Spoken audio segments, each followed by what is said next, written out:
Alright guys, Tom here and welcome to a new video, and today I'm doing a review of Friday Night SmackDown for the 30th of August 2013, the last WWE show of August 2013, and to be honest, this show was actually pretty good. I actually really enjoyed Friday Night SmackDown. If you do want a link to the full show in HD 720p, do just PM me on YouTube on Tom Cushnie Gaming, and I'll send you the link to the actual 720p full show. Please like the video as well, it'd be nice to get 30 likes on this full show review. Hopefully you enjoyed the video, and let's get started on this Friday Night SmackDown review. Now, this show is actually really good. There were some pretty good matches. The booking was kind of questionable for a few of the matches, quite a lot of the matches really, but I really like how they're kind of making SmackDown more important than it usually is by kind of bringing over this Monday Night Raw feud between Randy Orton and Daniel Bryan, probably the blockbuster feud of the year, bringing it over to SmackDown, which is kind of frowned upon. SmackDown is known as the second show, so it's nice to see that they're kind of making Friday Night SmackDown more important than it usually is by bringing this blockbuster main event styled feud over to Friday Night SmackDown when it's usually all about the World Heavyweight Championship. But now that Randy Orton, probably the biggest face of Friday Night SmackDown, is pretty much on Friday Night SmackDown with the WWE Championship, it really makes Friday Night SmackDown stand out and kind of mean a lot more like it did in 2003 to 2005. So maybe we'll get Friday Night SmackDown as good as Monday Night Raw, because this show was pretty much all about the WWE Championship, which was good because it's kind of nice to see that SmackDown and Raw is looking equal now, and it kind of makes Friday Night SmackDown actually watchable without having to watch it but kind of not watch it, just click off it all the time. But actually I really enjoyed SmackDown. I thought the show was good, but also the fact that it was all about the WWE Championship. They've got to realise that you're going to start having to build for the Night of Champions for all the championships.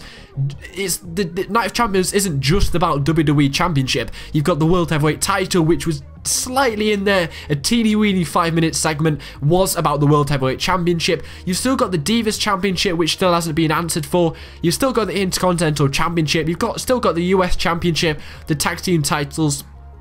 I don't think I've missed any, have I? But all of them titles haven't really been thought of in the last 2 weeks. It's all been about the WWE Championship, and this show, yet again, following the trend of the last 2 weeks, was pretty much all about the WWE Championship, which I'm not going to complain about because, yet again, I'm saying that SmackDown is kind of becoming more relevant. But we start off with The Miz. They still think Miz is a draw, especially as a face. I mean, he's even worse as a face than he is as a heel, but without doubt, he's probably got the best mic skills on the roster, which you can't really take that away from him. He is decent on the mic, but it's kind of weird how they started Friday Night SmackDown off with a promo with The Miz. We're already getting bored. I've always said this, that if you're going to start a show with a promo, we're already getting bored. We're already getting tired of the show. We're already wanting to click off on our Twitter and stuff like that. So starting off with The Miz TV, wouldn't say it was one of the greatest ideas. The segment itself was kind of pretty good, really, to be honest. I'll probably explain why now.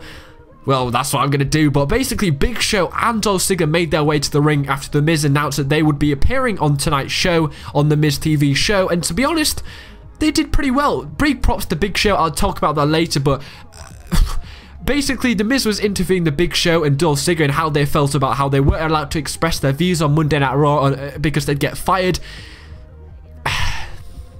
The acting from Dolph Ziggler was absolutely dismal. It was so poor.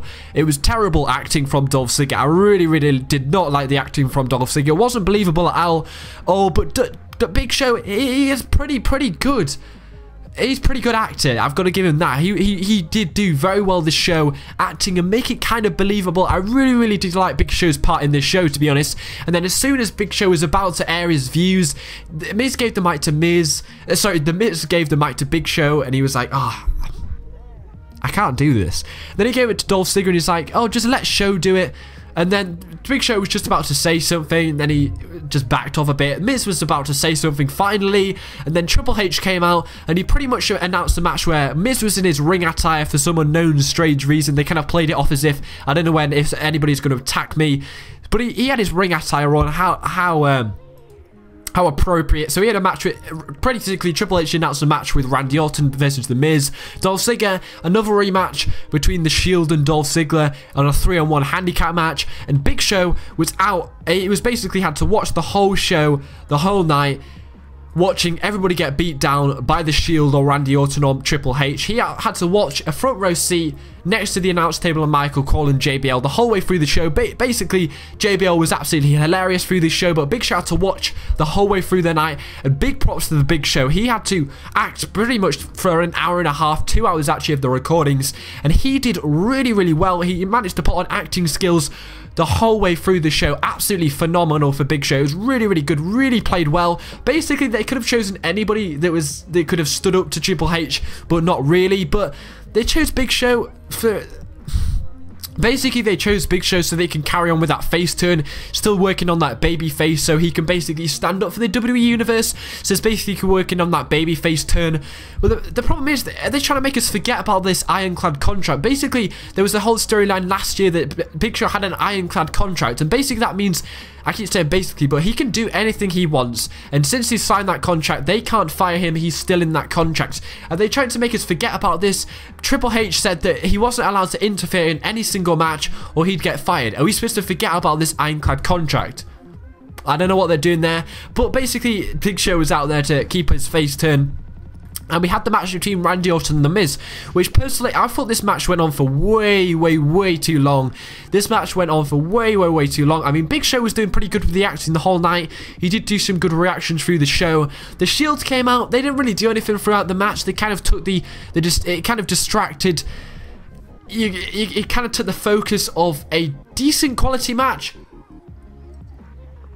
which did go on for quite a long time. The match itself was pretty good, that was decent, but the match itself went on for way too long, and the Shield just distracted from a decent quality match. Now, The Miz got into a figure four. Worst figure four I think I could have possibly seen. He just didn't get it locked in. It was really embarrassing. After the match, after Randy Orton won with the RKO, the Shield came in and they all attacked The Miz, Randy Orton and the Shield. All that heelish character from the Shield. Nice to see they're getting a main event spot, which is great. It's nice to see that since Cena's made a departure for the next 4 to 6 months, that these guys are probably going to have the biggest effect on their careers. They're going to have a really big main event push, especially for Roman Reigns. It does seem like he's the one that finishes off everybody every time with that triple powerbomb, the spear and everything like that. It just seems like Roman Reigns is going to get the biggest push. But Daniel Bryan came out to an absolutely amazing pop, and he came out with a chair. He got the biggest pop of the night, and I personally thought this match was an 8 out of 10, apart from the fact that it lasted way too long. I really liked the segment after, but yeah, again, it's kind of a carbon copy of what we saw last week on Monday Night Raw and last Friday Night SmackDown. It's the same story all along. Daniel Bryan coming to the rescue and helping somebody who's getting attacked by the Shield. So hopefully we do get a mixture of these storylines, because it looks like it's going to be carrying on to WrestleMania 30. So hopefully we're going to have a bit of change.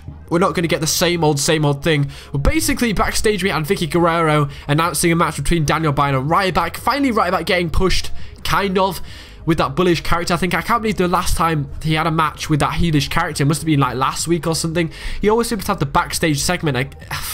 I don't know why. He's supposed to be having this guy, he's supposed to be pushing him with all these segments, and he rarely gets a match anymore. But it's pretty good for Ryback to be in the main event. I was looking forward to them making Ryback look really like an absolute bitch in this match, looking really strong, but we didn't really get that. But the next bit was the next bit was a kind of build for the World Heavyweight title. Sandow versus Rob Van Dam. Sandow losing again. Why are you giving this guy the briefcase? They did the same thing with Dolph Ziggler and Daniel Bryan, where they lost, and then they had a world title after they cashed in, and their world title runs didn't last hardly any time at all. So what's the point of making him go on a losing streak for him to then cash in? Shouldn't you be building him up, building his momentum, building his prestige, and then let him cash in and then go on to the next stepping block?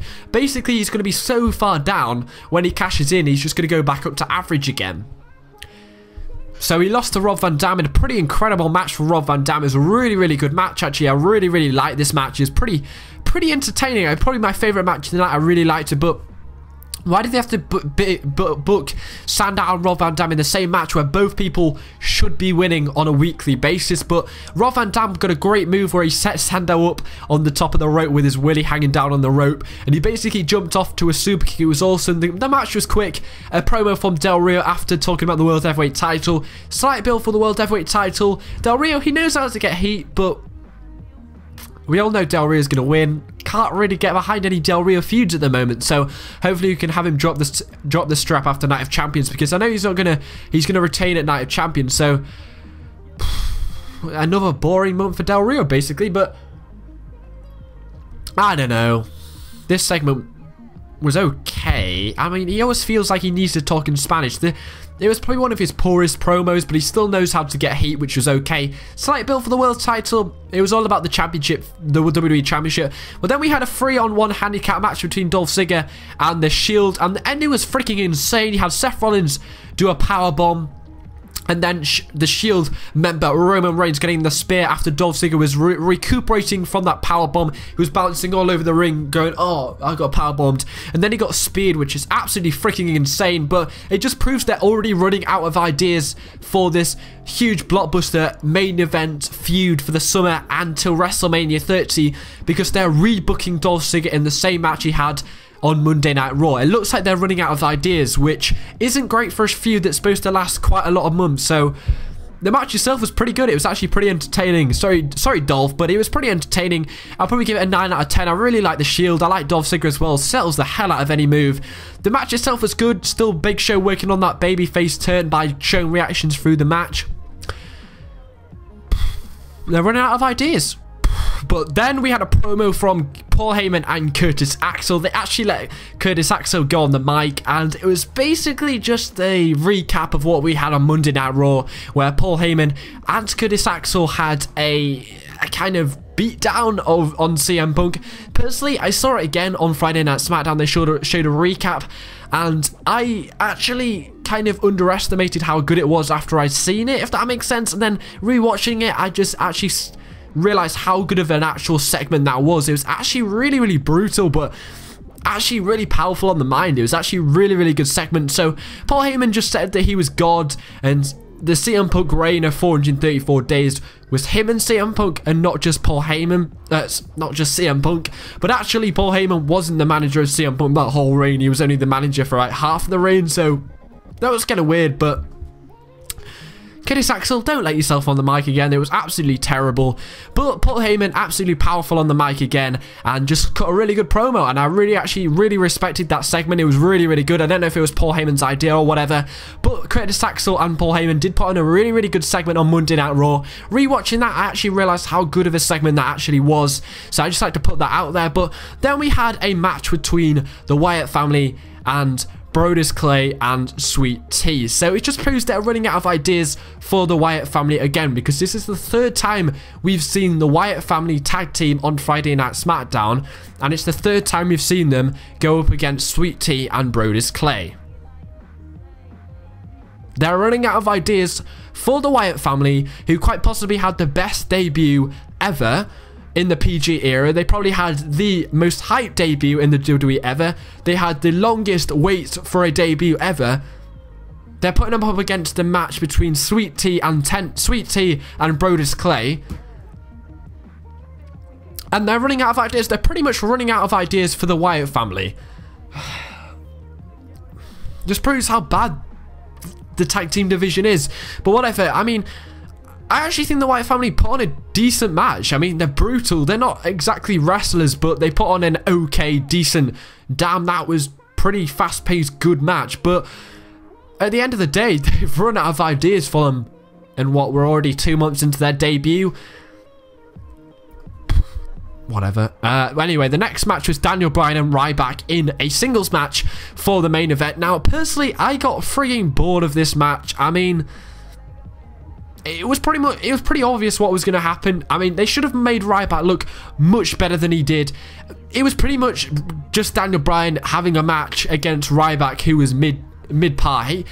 They should have made Ryback looking like an absolute beast, and then they could have made Big Show react even more, because I thought that pretty much the only idea why they had Big Show out there was to react to how badly beaten maybe Daniel Bryan was, and Miz, Dolph Ziggler, people like that. But they could have put over Ryback so well by making Ryback look like an absolute beast in this match, beat up Daniel Bryan so well. Big Show's going, oh my god, I can't believe this is happening. But they didn't. They decided to go for the route where Daniel Bryan looked like an absolute beast and was beating down Ryback. Come on. It would have been awesome. It would have made basically would have made Big Show look like more of a babyface. It would have put Ryback over so well. It would have made the storyline between Randy Orton and Daniel Bryan awesome. It would have shown that Daniel Bryan never quits because he finally won, maybe with the submission yes lock. Then they decided to show Daniel Bryan as a beast and made Ryback look like a retard yet again. They might as well just sack Ryback. He's meaningless anymore. But anyway, after the match, well, during the match, Randy Orton came out. Pretty obvious. And then after the match,